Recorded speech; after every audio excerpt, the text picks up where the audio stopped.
Repeat after me, class. Trump creates a problem. Trump manufactures a solution to the problem.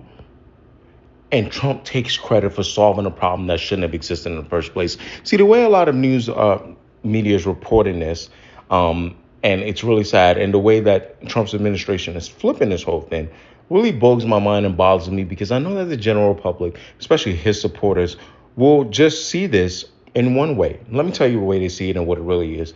They'll see it as the country of Colombia never accepts migrants, don't want to accept migrants. And look, now that Trump is in office, we're deporting these migrants, and the Colombian, president can't say no. When in reality, it's not, I'm not proud to say this about the United States. The United States deports people all the time. If you look at the past administration, the United States has deported Colombians back to Colombia in a very significant number, right? What Trump created in the problem here was that he decided to send these Colombian migrants back on a military plane, shackled. The president of Colombia pushes back and says, hey, I get it, man. You want to deport people that don't belong in the country, but you're not going to send them here in shackles with no dignity on a military plane. Because there is, from a political standpoint, there is a significance to that. And yeah, MAGA, I get it. You probably still agree with this, like, yeah, fight tough.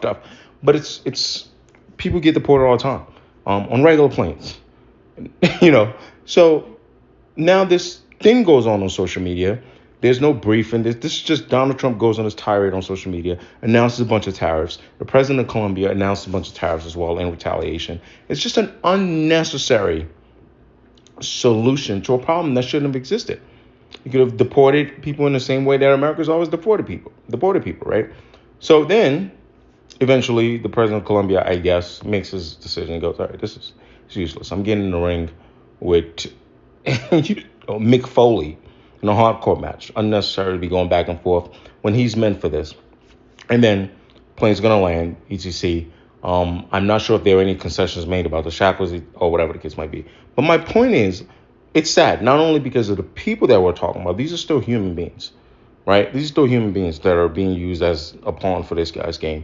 The media won't, because there's only so much you can fit in a headline, I guess, won't really explain to people what's going on. The rest of Americans that support him blindly are willing to start talking about how, they're ready for tariffs. Brother, you're not ready for the price of eggs that I see right now. Talk less of tariffs on coffee. You start saying silly things like maybe we should start making our own coffee. Just really dumb, useless stuff that I think, in my opinion, is not benefiting the advancement